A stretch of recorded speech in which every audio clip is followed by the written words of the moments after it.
सर्वमङ्गलमाङ्गल्ये शिवे सर्वार्थसाधिके शरण्ये त्र्यम्बके गौरी नारायणी नमोऽस्तुते। सर्वमङ्गलमाङ्गल्ये शिवे सर्वार्थसाधिके शरण्ये त्र्यम्बके गौरी नारायणी नमोऽस्तुते।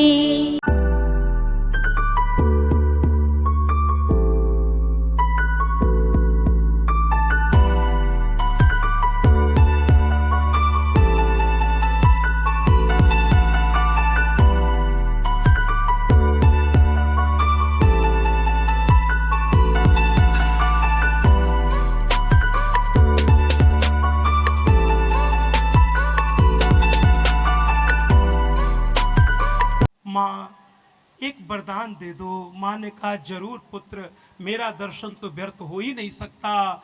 और वरदान क्या मांगा सुबाहु ने कि आज के बाद बाबा भोलेनाथ के साथ आपका भी यहाँ निवास हो।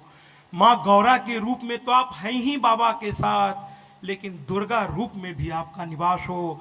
और हम बड़े भाग्यशाली हैं महाराज कि आज भी उस मूर्त के दर्शन कर सकते हैं जो राजा सुबाहु के द्वारा स्थापित है, और वो दुर्गा कुंड के नाम से वाराणसी में उपस्थित है। तालियों से स्वागत करिए। वहां लिखा हुआ है राजा सुबाहु द्वारा निर्मित, वहां लिखा हुआ है, वहां पढ़ लीजिएगा। तो राजा सुबाहु ने उस मंदिर की स्थापना की और मां ने वचन दिया कि पृथ्वी पर जब तक काशी रहेगी मैं काशी को नहीं त्यागूंगी।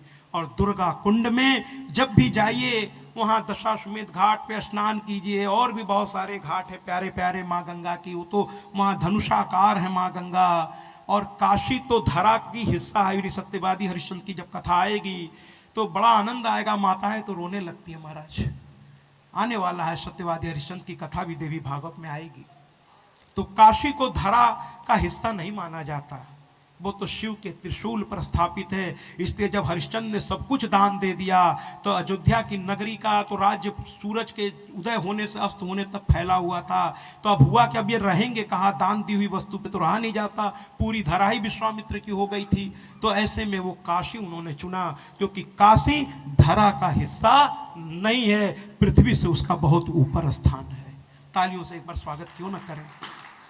तो भैया ऐसी काशी में राजा सुबाहु ने माँ को मांग लिया। माँ वहाँ स्थापित हुई और इसने पूछा मेरा क्या आदेश है। माँ ने कहा सुदर्शन से अयोध्या चलो। और तभी अयोध्या के मंत्री सेना दौड़ती हुई आई, महाराज चलिए, महाराज चलिए, है ना, जय जयकार करती हुई माँ की कृपा से आई। और पूरा गाजे बाजे के साथ सुदर्शन निकला कैसे था याद है ना आपको, लेकिन गया कैसे, ये है माँ की भक्ति का प्रताप। सुदर्शन का जयकारा लगाते हुए लोग लेकर गए।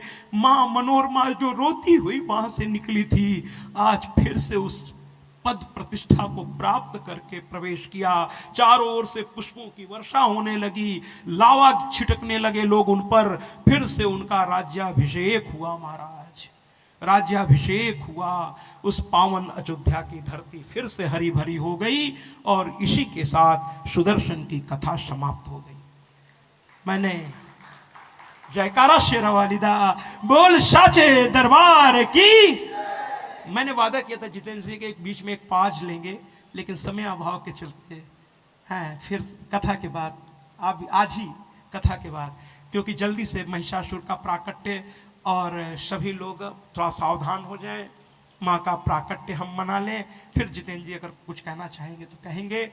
और महिषासुर मर्दिनी स्तोत्र के बाद लेकिन अब माँ का प्राकट्य और उनकी स्तुति हो जाए, जिसके लिए आज हम इकट्ठा हुए हैं। माँ का प्राकट्योत्सव, माँ का जन्म नहीं होता। भागवत में कृष्ण जन्मोत्सव मनाया जाता है क्योंकि वो जन्म लेते हैं, लेकिन माँ तो आदि है, अनादि है, अनामय है, अविचल है, अविनाशी है, अमल है, अनंत है, अगोचर है, अज आनंद राशि है।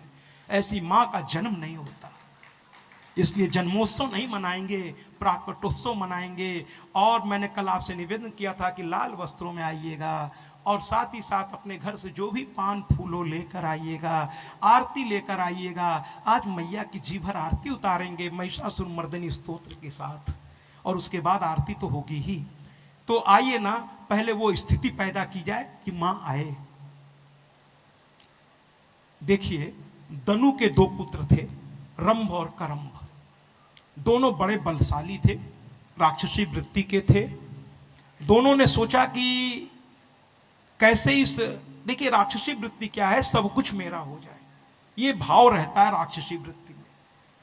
भैया जरा बात नहीं करेंगे। तो राक्षसी वृत्ति में रंभ और करंभ ने जो है तपस्या करना शुरू किया। देखिए, काम तो सही करते थे, लेकिन बाद में उसका उपयोग गलत करते थे। यही राक्षसी वृत्ति होती है। इतना घनघोर तपस्या के बाद भगवान को प्रसन्न तो कर लेते थे, लेकिन फिर ऐसा मांगते थे जिससे वो उत्पात कर सके। यही राक्षसी वृत्ति है। तो कहने का तात्पर्य है कि रंभ और करंभ ने तपस्या करने के लिए सोच लिया। करंभ जो है जल में प्रवेश करके तपस्या करने लगा, और रंभ बटवृक्ष के नीचे अग्नि जलाकर तपस्या करने लगा। दोनों की तपस्या प्रचंड होती चली गई। और भगवान का नियम है कि जप तप तपस्या का फल आपको प्राप्त कराएंगे। लेकिन मैंने कल कहा था कि कोई भी अनुष्ठान के लिए 3 चीजों का होना बहुत आवश्यक है, तभी उसका प्रतिफल मिलेगा। एक तो उस कार्य में कार्य शुद्धि बहुत जरूरी है। दूसरा है मंत्र शुद्धि। उस अनुष्ठान में कार्य की शुद्धि, यानी सब कुछ एक प्रोसीजर, एक प्रॉपर तरीके से हो, एक नियमावली के बड़े बड़े आचार्यों विद्वानों की देखरेख में हो, सारी प्रक्रियाएं पूर्ण की जाए, शॉर्टकट न ढूंढा जाए। ठीक है, तो कार्य की शुद्धि हो, दूसरा मंत्र की शुद्धि हो, तीसरा द्रव्य की शुद्धि हो, जो कि संसार में आज बड़ा दुर्लभ हो गया है महाराज। ये जब तक तीनों का मेल नहीं होगा, किसी अनुष्ठान का प्रतिफल प्राप्त नहीं होता है। और एक और इसमें जोड़ लें, मन शुद्धि। बिना इसके तो कुछ भी नहीं होगा। मन की जब तक शुद्धि ना हो, तब भी प्रतिफल प्राप्त हुआ भी तो अलग ही तरीके का होगा। और यहां इन सबों ने पालन किया, लेकिन मन शुद्ध नहीं था। मन में तो कुछ और चल रहा था, और इसके चलते इंद्र को आना पड़ा। और इंद्र जो है जल के अंदर ग्राह्य बनकर, यानी मगरमच्छ बनकर करंभ को खींच ले गए कि ये राक्षस हैं, अगर ये तपस्या पूरी कर लेंगे तो ये अनेत करेंगे महाराज, पूरी सृष्टि की रचना को तहस नहस करने में लग जाएंगे, परिस्थितियां विकट कर देंगे। तो करंभ को तो मार डाला, लेकिन रंभ बाहर था, और करंभ के मरते ही रंभ सावधान भी हो गया था। तब इंद्र के लिए मुश्किल था थोड़ा, और तपस्या से ताकत तो आई जाती है।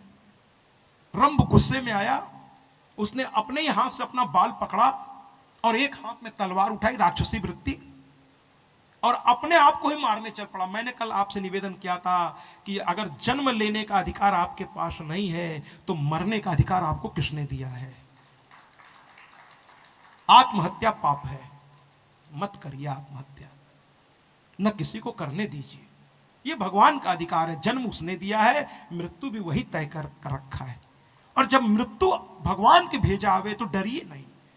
मैंने हमेशा कहा है, मृत्यु से कैसा डरना महाराज, जिंदगी तो बेवफा है। ये लाइन मैं बार बार कहता हूं कि मौत से डरना नहीं है, लेकिन मौत को गले भी जबरदस्ती नहीं लगाना है। वो सृष्टि का विधान जब होगा तो हो जाने दीजिएगा, उस दिन डरिएगा नहीं, पर स्मरण कीजिएगा। जन्म और मृत्यु के समय तकलीफ बहुत होती है महाराज। कहना बड़ा आसान है, मरते समय भगवान का नाम लेंगे मुक्ति मिल जाएगी, लेकिन इतनी तकलीफ में अच्छे अच्छे भगवान का नाम भूल जाते हैं। जन्म और मृत्यु के समय तकलीफ होती है। जैसे रॉकेट को पृथ्वी का गुरुत्वाकर्षण छोड़कर अंतरिक्ष में जाने के लिए बड़ी ताकत लगानी पड़ती है महाराज।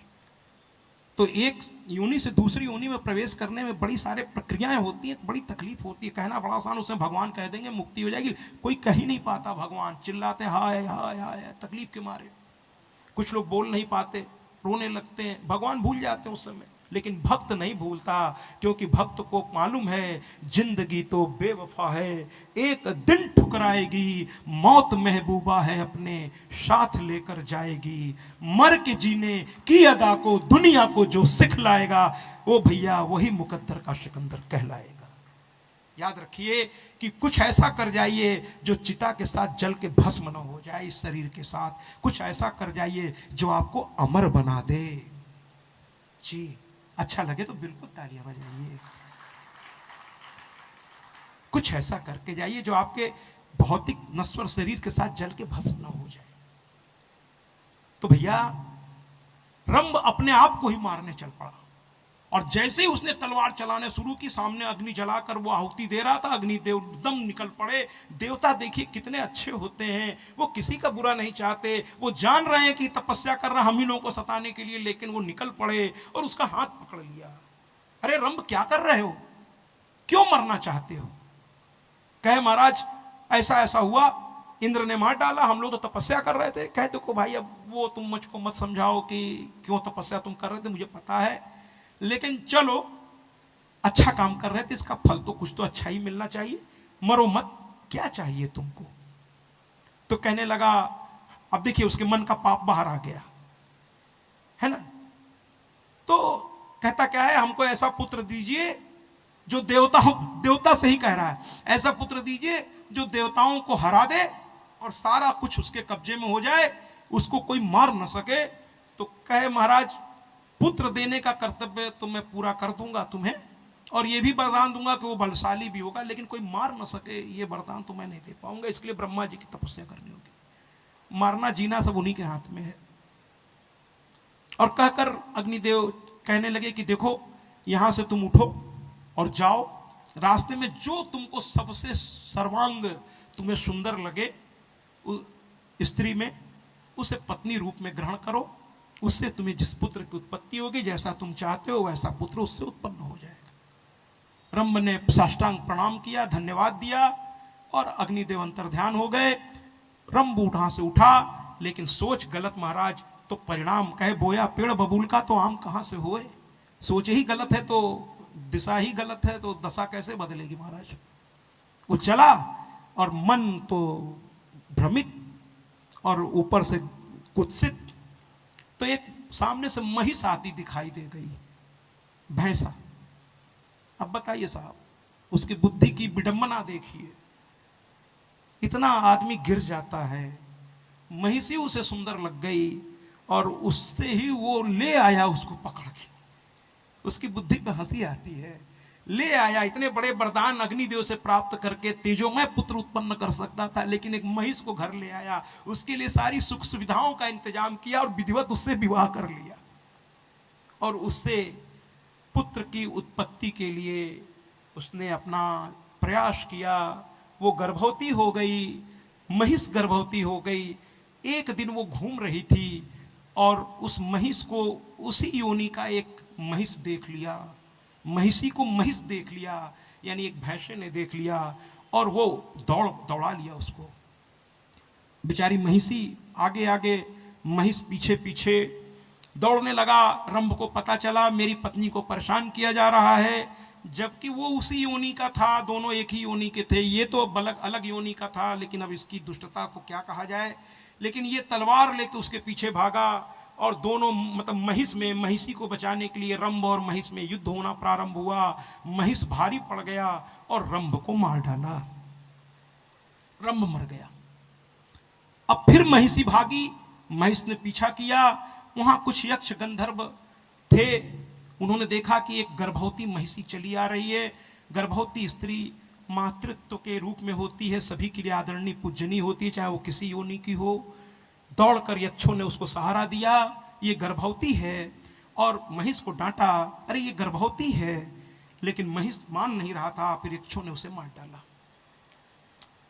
इसके बाद चिता सजाई गई,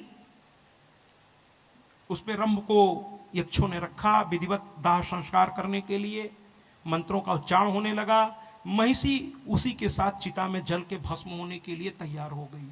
यक्षों ने समझाया ऐसा मत करो, तुम गर्भवती हो, लेकिन वो मानी नहीं। जैसे ही चिता जली, महिषी भी उसी में कूद गई महाराज। अपने पति के साथ इतनी प्रेम में वही मतवाली हो रही थी, कूद पड़ी, कोई रोक नहीं सका।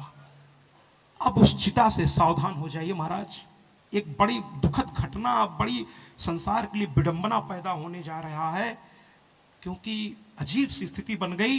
महिषी के कूदते ही चिता की ज्वाला धधकी और उस चिता में से 2 महाकाय लोग उत्पन्न हुए।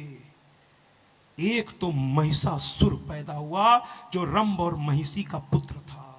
तालियां मत बजाइएगा इस पर, ये एक दानव है। नहीं नहीं, मैंने पहले कहा ताली मत बजाइएगा, ये दानव है। ये तो आपको परेशान करने के लिए, आपके भी मन में नाना प्रकार के दानव उत्पन्न होते रहते हैं। ये अब तो जरा मौन रहने का समय आया, अब तो तालियां तभी बजेगी जब मैया आएगी। अभी तो संकट का घड़ी है, संकट आने वाला है। महिषासुर प्रकट हुआ अट्टहास करता हुआ, और उसी के साथ एक और वीर पैदा हुआ। जानते हैं वो कौन था? वो महिष और रंभ का पुत्र नहीं था, वो स्वयं रंभ था। पुत्र के प्रेम में इतना दीवाना था, तपस्या किया था पुत्र के लिए, और पुत्र आया और ये मर गया। तो अब ये कैसे अपने को रोक पाता? इसने उसी अग्नि से जन्म लिया और उसका नाम था रक्त बीज। 2 लोग पैदा हुए महाराज, दोनों ही खतरनाक। एक महिषासुर, दूसरा रक्त बीज। रक्त बीज को पैदा होते ही दोनों बड़े हो गए महाराज। आसुरी प्रवृत्ति बहुत तेज फैलती है। दोनों बड़े हो गए।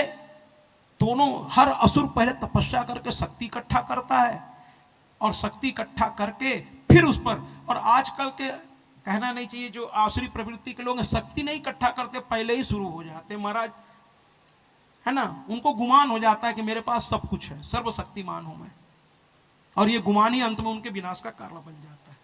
लेकिन पहले के असुर बड़े समझदार हुआ करते थे। पहले उन्होंने शक्ति तपस्या करना शुरू करने के लिए रक्त बीज अलग दिशा में चल पड़ा और महिषासुर अलग दिशा में चल पड़ा। दोनों के लक्ष्य अलग अलग थे।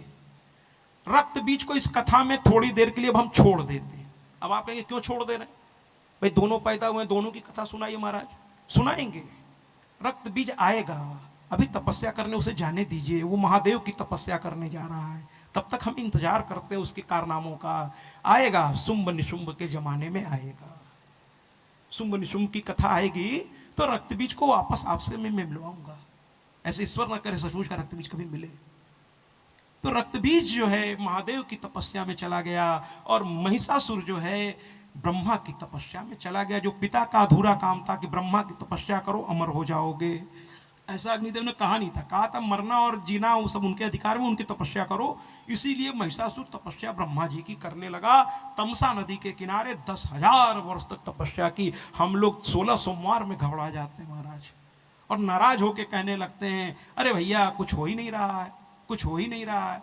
जैसे उस सन्यासी की कथा मैंने बीच में छोड़ दी। उसके शिष्य ने कहा, उन्होंने मंत्र बताया, वो गया, कुछ ही दिन बाद अपने गुरु को कोसने लगा। कहने लगा अरे 1-2 साल हो गया महाराज, पता नहीं सब झूठ है क्या, गुरुदेव लगता है बस ऐसे ही बहला दिए, इस मंत्र को बता दिए, रटो। और वो लगा भला बुरा कहने, सामने इष्ट प्रकट हो गए और कहने लगे अरे मूर्ख, जिस गुरु ने तुझे मुक्ति का मार्ग दिखाया उसे ही तू छोड़ नहीं रहा है, कैसा संसार हो गया है। और अंत में कहे कि अरे उन्होंने तो जो मंत्र कहा था उससे कुछ हो ही नहीं। कहे कैसे नहीं हो रहा है? तुरंत उन्होंने ऐसे किया और सामने बड़े बड़े पहाड़ जल रहे थे, आग की लपटें उठ रही थी। उसने पूछा ये क्या है? कहे तेरे जन्म जन्म के पाप हैं जो तेरे गुरु के बताए मंत्र और तेरी साधना से जलकर भस्म हो रहा है महाराज। तालियां बजाने का मन नहीं कर रहा क्या? भस्म हो रहे हैं, यानी मंत्र साधना बेकार नहीं जाती, लेकिन उसमें समय लगेगा महाराज। इतना कमाया है आपने रच रच के, पाप जन्मों जन्मों के संचित है, प्रारब्ध उसके कुछ तो सुनिश्चित हो चुके हैं, कुछ के सुनिश्चित हो रहे हैं। कर्म तो एक बीज है, बोएंगे तो उसका फल आएगा ही आएगा। इसलिए कर्म करने से पहले सोचिए, और सत्संग यही आपको सिखाता है, संतों का साथ यही सिखाता है कि कर्म ही अच्छा हो तो दुख अपने आप खत्म हो जाए। तो कहा धैर्य रखे होते, जैसे ये पाप गठरी जल जाती तो तुम्हारा पुण्य काल शुरू हो जाता। कभी कभी लोग हमसे कहते हैं महाराज मैं रात दिन पूजा पाठ करता हूँ, मैं बड़ा दुखी रहता हूँ, और मेरे बगल में एक सज्जन है भगवान का नाम नहीं लेते, मांस मदिरा की तो गंगा में नहाते हैं, और महाराज उनके घर में सब कुछ है, फिर पूजा पाठ ये कलयुग। अब बड़े आराम से कह भी देते हैं अरे कलयुग है ना महाराज। हम के महाराज आप प्रश्न भी पूछ रहे हैं और उत्तर भी खुद ही दे रहे हैं, तो फिर मेरा जरूरत क्या है? मैं चलता हूँ राम, जय माता की। तो कहे नहीं नहीं बताइए बताइए। हमने कहा आपने कह तो दिया कलयुग है, तो अब जवाब तो मिल गया आपको। कहे नहीं नहीं नहीं बताइए बताइए। तो अब फिर धैर्य से सुनिए। हम क्या ऐसा है कि आप जो पूजा पाठ कर रहे हैं इसको आप थोड़ा आज की भाषा में समझा दूं, जैसे बैंक में आप कमा के पैसा जमा कर रहे हैं तो वो थोड़ा समय लगेगा ना बैंक बैलेंस बढ़ने में, लेकिन जो पहले का बैलेंस है अब वो तो कहीं खत्म होगा ना। तो आपका जो ये काल चल रहा है वो पाप काल जो आपने इस जन्म में या अनजाने में जाने में या पुराने जन्म में, उसका काल चक्र इस समय चल रहा है, इसलिए आप तकलीफ में है महाराज। लेकिन आप जो कर रहे हैं पूजा पाठ, इसका भी काल चक्र शुरू होगा, और जिस दिन शुरू होगा आपके सुख की फिर समाप्ति नहीं होगी। इंतजार तो करिए, अपने अंदर वो धार तो ले आइए, नए नए संकल्प लीजिए, तरह तरह का अनुष्ठान पूजा पाठ और बढ़ाते जाइए। दुख को कह दीजिए कि तुझमें इतनी शक्ति नहीं कि मेरे भगवान से मुझे अलग कर दे तू, है ना। मां से जाके मत कहिए कि दुख कितना है, अरे दुख को जाके बता दीजिए कि मेरी मां कितनी है, मेरी मां का शक्ति कितनी है, मेरी मां का सामर्थ्य कितना है। यह आप बता दीजिए कि जितना आफत करना हो कर, लेकिन मैं अपने इष्ट की आराधना छोड़ने वाला नहीं हूं। एक बार विश्वास करके देखिए, जरूर परिवर्तन होगा। अगर सुख नहीं रहा तो दुख भी नहीं रहेगा। और जो लोग सुख उठा रहे हैं और कुकर्म किए जा रहे हैं, ये उनका कोई पुण्य काल है जो अभी वो काट रहे हैं, इसीलिए वो अभी दिख नहीं रहा। रावण अभी कुछ दिन तक बहुत आनंद लिया था, क्योंकि उसने तपस्या कर रखी थी बहुत सारी, विद्वान था वो। लेकिन जिस दिन उसका पाप काल उदय हुआ, फिर कहते हैं ना कि 1,00,000 पूत 1,25,00,000 नाती, तय रावण घर दिया न बाती। लंका सुकोट समुद्र से खाई, ता रावण को बचा न पाई। तो जब पाप आएगा तो कोई बचा नहीं पाएगा। धैर्य रखिए, उसके भी कर्म की सजा आएगी। थोड़ा धैर्य रखिए, समय आएगा, आएगा। वक्त बदलता है। बड़े बड़े सूरमा मिट्टी में मिल गए महाराज, तो फिर ये क्या चीज है। इसलिए आप अपने कर्म को सही दिशा में आगे बढ़ाते रहिए। तो कहने का तात्पर्य है कि ये ब्रह्मा जी की तपस्या करने लगा। ब्रह्मा जी प्रकट हुए, ये कहने लगा महाराज वरदान दीजिए। ब्रह्मा जी ने कहा वही देने आया हूं, अमर होना चाहता हूं। ब्रह्मा जी ने कहा जो मेरे पास नहीं है तुझे कैसे दे दूं। भैया जिसके पास जो होगा वही तो देगा। ब्रह्मा जी ने कहा मैं भी प्रलय से पहले मैं भी समाप्त हो जाता हूं। केवल एक मैया रहती है, बाकी सब मैया में विलीन हो जाता है सब कुछ, फिर सृष्टि में फिर पैदा होता है सब कुछ। एक मैया ही तो है जो आदि अनादि अनामय अभिचल है, अविनाशी है। इसके अलावा कोई है ही नहीं है। ब्रह्म और मां एक ही है। ये मैं नहीं कह रहा हूं, मैया ने स्वयं कहा है। दुर्गा सप्तशती उठा लीजिए,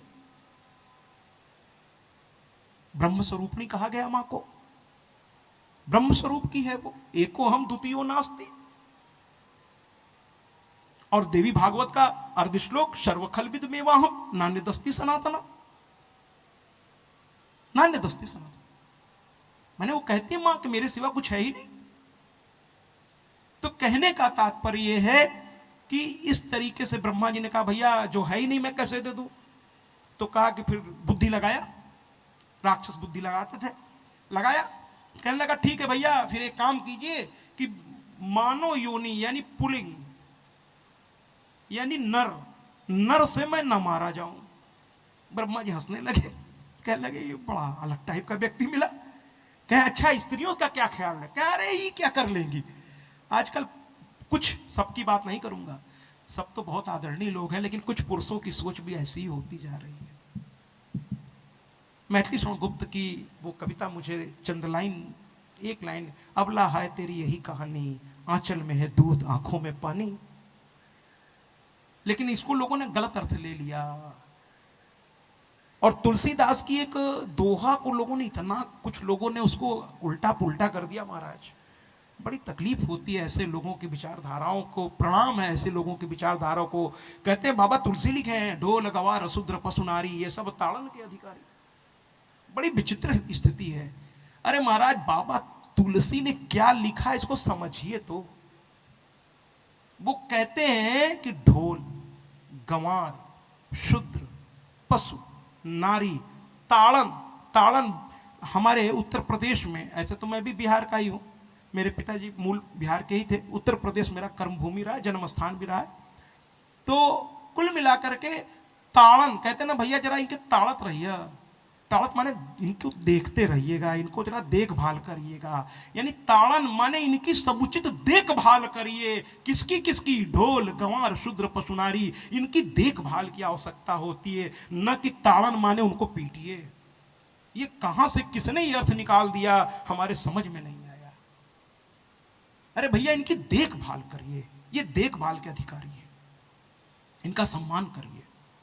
तो कहने का तात्पर्य है कि हमारे महिषासुर ने कहा कि अरे ये अबला, ये मुझे क्या मारेंगी, इनके लिए कोई वरदान की मुझे आवश्यकता नहीं है।